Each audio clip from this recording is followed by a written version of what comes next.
Welcome to the Platform Engineering Playbook Daily Podcast. Today's news and a deep dive to help you stay ahead in platform engineering. Let's start with today's platform engineering news. First up, AWS quietly raised GPU instance prices by 15% over the weekend. The Register broke the story, and platform teams are already feeling it. If you're running AI workloads on P5 or G6 instances, check your budgets.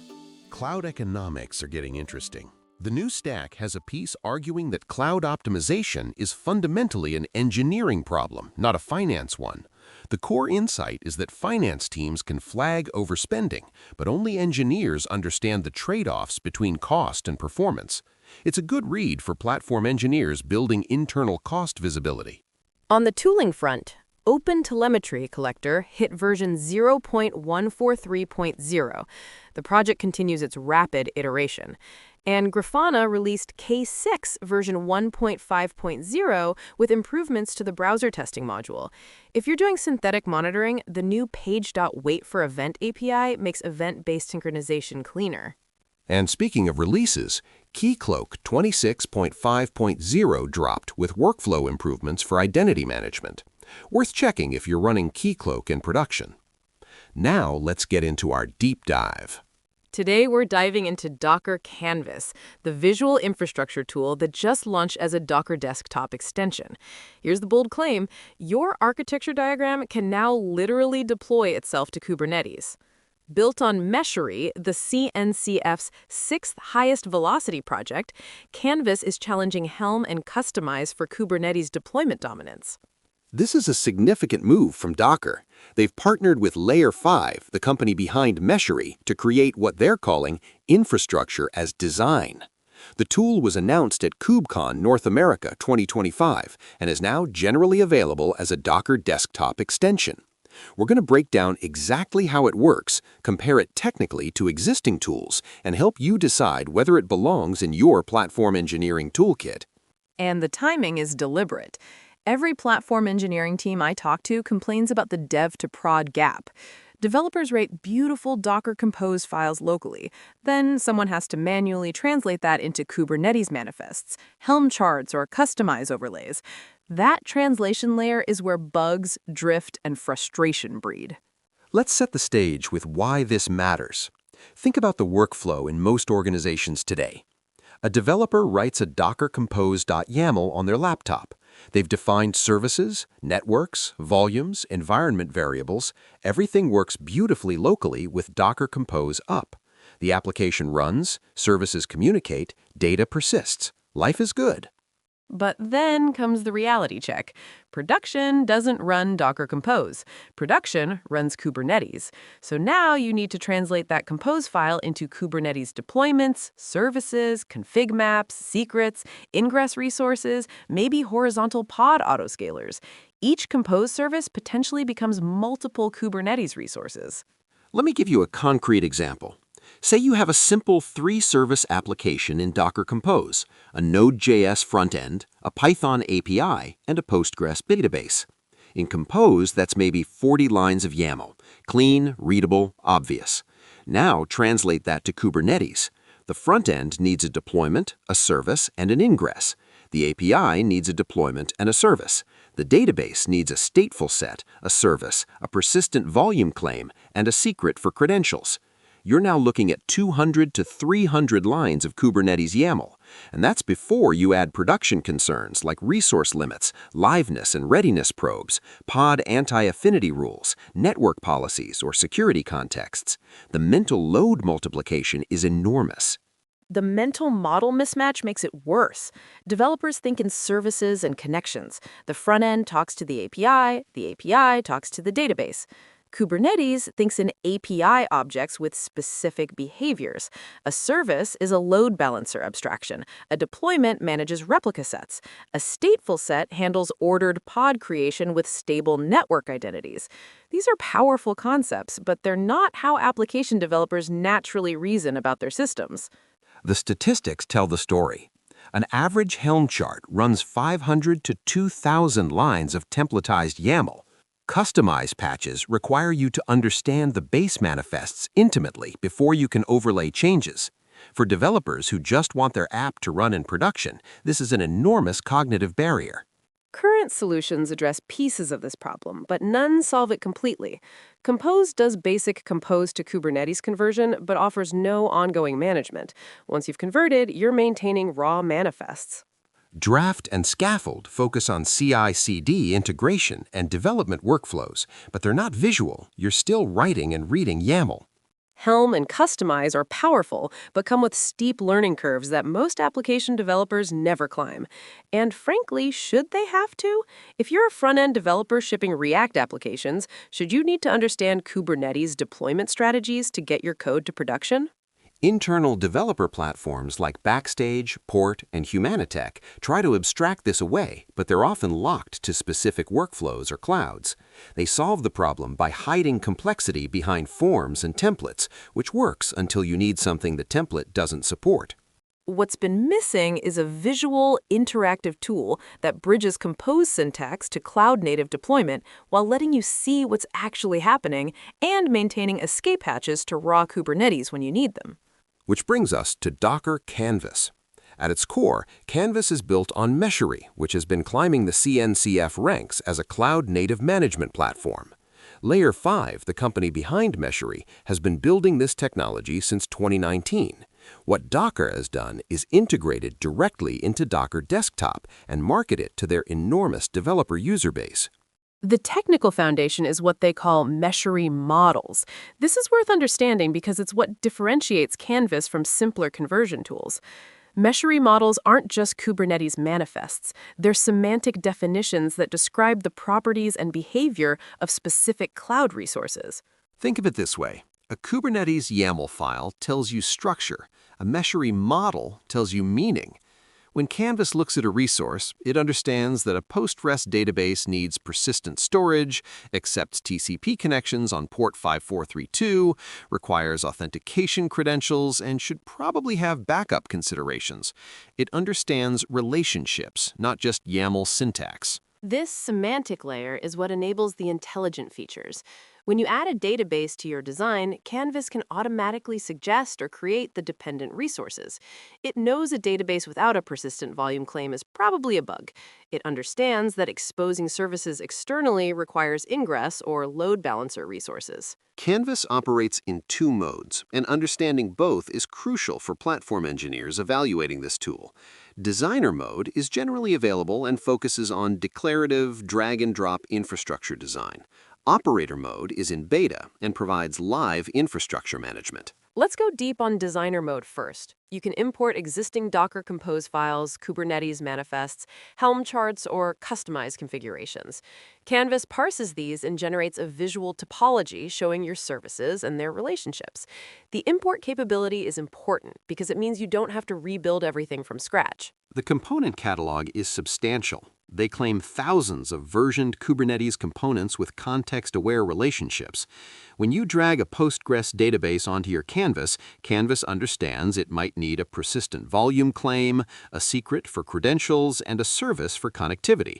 It can suggest these dependent resources or create them automatically. The visual editor supports standard diagramming features, drag and drop components, connect services with relationship lines, group resources into logical units, annotate with notes.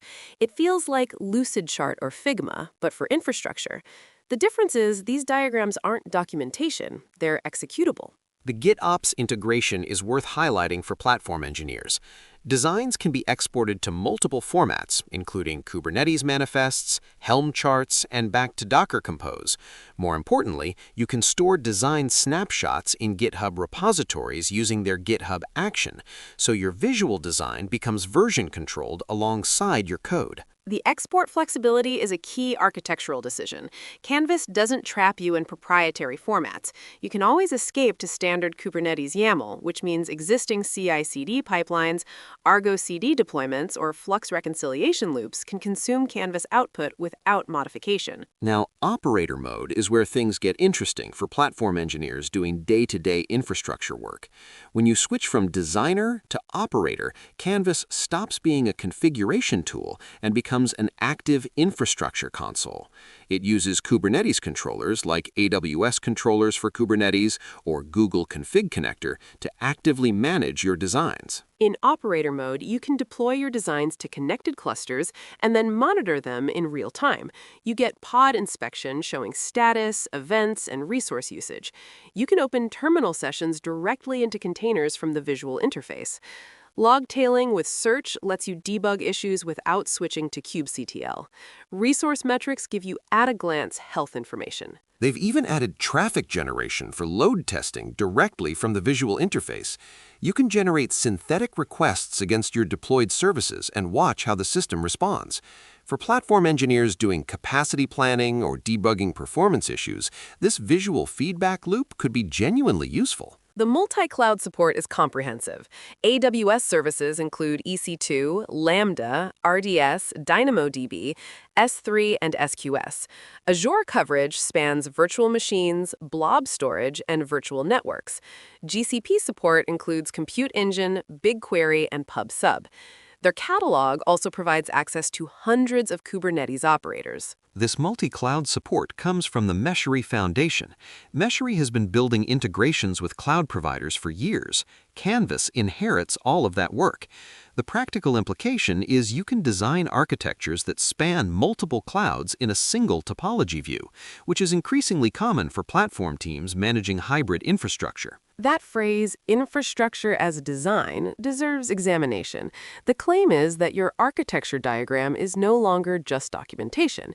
It is the source of truth that drives deployment. Changes in the diagram automatically generate the underlying infrastructure as code. This is philosophically different from infrastructure as code, where you write code that describes infrastructure. With infrastructure as design, you draw infrastructure that generates code. For some teams, this is a more natural workflow. For others, it might feel like losing control. Let's put this in context with the tools platform engineers are already using. Helm, Kustomize, and now Kanvas each take fundamentally different approaches to the same problem. Helm treats Kubernetes deployment like package management. It's the apt or yum of Kubernetes. You have charts, which are packages. Charts contain templates written in Go's templating language. You customize deployments by providing values files that fill in template variables. Let me show you what this looks like in practice. A Helm template for a deployment might have lines like image, curly brace, dot values, dot image, dot repository, curly brace, curly brace, dot values, dot image, dot tag, curly brace. The template variables get filled in from values.yaml at deployment time. Helm's strengths are clear. Third-party application deployment is straightforward. Need to deploy NGIX, Prometheus, or Postgres? Pull a chart from Artifact Hub, provide your values, and deploy. Versioning and rollbacks are built in. The ecosystem is mature with thousands of maintained charts. But Helm's weaknesses are equally clear. Go templating in YAML is painful to write and debug. The syntax is verbose and error-prone. Values files tend to sprawl as you add environmental-specific configurations. You end up with values.dev.yaml, values.staging.yaml, values.prod.yaml, each with dozens of overrides. When something goes wrong, you're debugging rendered templates against original templates against values. You run Helm template to see what YAML Helm will actually produce, then you compare that to what you expected, then you trace back through the template logic to find the bug. It's a debugging nightmare. Kustomize takes a radically different approach. No templating at all. Instead, you write base Kubernetes manifests that actually deploy as is. Then you apply patches for different environments. Google developed it and merged it into kubectl in version 1.14, making it a native Kubernetes tool. The philosophy is elegant. Start with working YAML. Your base deployment.yaml, service.yaml, and configmap.yaml should be valid Kubernetes manifests that you could apply directly. Then create overlays. An overlay for staging might patch the replica count and resource limits. An overlay for production might add node affinity and pod anti-affinity rules. The syntax is different from Helm. Instead of templates, you write patches. A patch might say, for the deployment named my app, set replicas to 5. Kustomize merges your patch into the base manifest at apply time. No template rendering, just strategic merging of YAML documents. Kustomize's strengths include simplicity, native kubectl integration with kubectl apply-k, and purely declarative configuration. You're always working with real Kubernetes YAML, not templated YAML. The learning curve is gentler for teams that already understand Kubernetes resources. But the weaknesses matter too. Patch conflicts can be frustrating when base manifests change in ways that break your patches. There's no packaging concept for distribution. You can't easily share a customized base with the community like you can share a Helm chart. And heavy parameterization still requires understanding the full base manifests deeply. Many teams end up using both. Helm for deploying third-party applications from Artifact Hub, Kustomize for managing environment-specific overlays in their own application deployments. It's not either-or for most organizations. Kanvas brings a third paradigm, visual first, code second. The YAML is abstracted away entirely for day-to-day work, though you can export it when needed. The Meshery models underneath add semantic understanding of what resources do, not just their structure. The strengths are appealing for certain teams. Lower barrier to entry for developers who don't want to learn Kubernetes internals. Visual debugging lets you see topology issues at a glance. Multi-cloud is native, not bolted on. Import existing Helm charts or customize configs to visualize what you already have. The weaknesses need acknowledgement, too. This is a new tool with associated adoption risk. Visual tools have historically struggled at scale. Remember when everyone thought visual CI/CD editors would replace pipeline as code? Jenkins Blue Ocean was beautiful, but ultimately less useful than Jenkins files for complex pipelines. The skeptic's argument is valid. Platform engineers often prefer code because code is auditable, diffable, and reviewable. Infrastructure as code succeeded precisely because code integrates with existing software engineering practices. Pull requests, code review, Git history, and blame annotations all work naturally with text files. There's also a scaling question. Visual representations work beautifully for 10 to 20 services. What happens with 100 or 500? Complex microservice architectures can become incomprehensible in visual form. At some point, searching and filtering in text files is faster than navigating a diagram that doesn't fit on any screen. And there's the GitOps conflict. If your deployment pipeline is Argo CD watching a Git repository for changes, where does Kanvas fit? Does the visual tool write to Git, which Argo CD then deploys? What happens when someone modifies the Git repository directly? Conflict resolution between visual changes and code changes is non-trivial. The synchronization problem is real. If you design in Kanvas and someone else modifies the YAML in Git, what's the source of truth? You need clear process agreements about where changes originate. Otherwise, you'll have drift between the visual representation and the deployed reality. The optimist's view counters these concerns. Kanvas isn't eliminating code, it's generating it. Every visual change produces exportable YAML that can flow into existing pipelines. The visual layer is additive, not replacement. The developer experience argument is compelling. Not every team member needs to be a Kubernetes expert. Visual tooling can lower the barrier for developer self-service, while platform engineers maintain the underlying infrastructure. That's the promise of platform engineering done well. And the foundation is solid. Meshery has real CNCF momentum. It's the 6th highest velocity project out of over 240 in the CNCF. Docker's distribution reach is unmatched. Layer 5 has been building this technology for years. This isn't vaporware. It's a production-ready tool with enterprise backing. The open questions for platform engineers evaluating Kanvas include conflict resolution between visual and Git changes, performance at scale with large microservice counts, whether Meshery models will keep pace with Kubernetes API evolution, and of course, enterprise pricing and long-term vendor strategy from Layer 5. For practical recommendations, let's be specific about who should and shouldn't adopt. Consider adopting Kanvas if your team is heavily invested in Docker Compose and struggling with the Kubernetes transition. The Compose to Kubernetes conversion alone may justify the tooling. Also, consider it if you need multi-cloud visualizations for stakeholder communication. Showing executives or architects a visual architecture is more effective than walking through YAML files. Or if junior developers need scaffolding before learning raw Kubernetes, visual tools can be excellent training wheels that build mental models. Kanvas also shines for auditing existing infrastructure. Import your existing Helm charts and customize bases to see what you actually have deployed. For teams that have grown organically without strong documentation, this visual audit capability is genuinely useful. Wait on Canvas if you have mature GitOps pipelines with Argo CD or Flux that are working well. Don't disrupt what works. Introducing a visual layer adds complexity to an already working system. Also, wait if your team strongly prefers text-based tooling. Culture matters, and forcing visual tools on command line enthusiasts breeds resentment and workarounds. Wait if you're heavily committed to Terraform or Pulumi for multi-cloud management.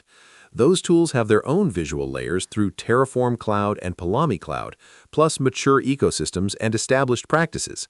Adding another visual tool creates confusion about source of truth. And definitely wait if regulatory requirements demand pure infrastructure as code audit trails.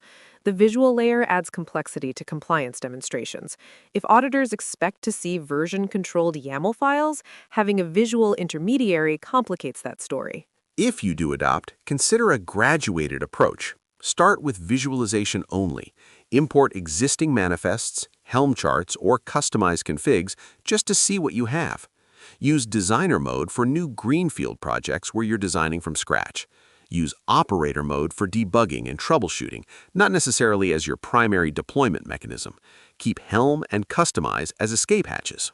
The bigger picture here is that infrastructure as design versus infrastructure as code isn't a binary choice. They can coexist. Visual tooling is complementary, potentially adding a layer of understanding on top of code-based workflows. Docker is betting on developer experience as a differentiator. With customized native to kubectl and Helm deeply entrenched, Docker needed a unique angle. Visual infrastructure design is that angle. It plays to Docker's strength with developers rather than competing head-to-head on pure Kubernetes tooling. For platform engineering teams, the trend towards lower cognitive load for developers is real and accelerating. If Kanvas can help application developers become more self-sufficient with Kubernetes, that reduces toil for platform teams, and reduced toil is always worth investigating. To try Docker Canvas, install the Docker Desktop extension from Docker Hub. It's free at the base tier. Import your existing Compose files or Kubernetes manifests. Join the Meshery and Layer 5 community on Slack if you have questions or want to provide feedback. Kanvas isn't asking you to abandon your YAML skills or your existing pipelines. It's asking whether those skills could be augmented with a visual understanding. For platform teams, that's worth 30 minutes of experimentation to find out. Thanks for joining us for this deep dive into Docker Canvas.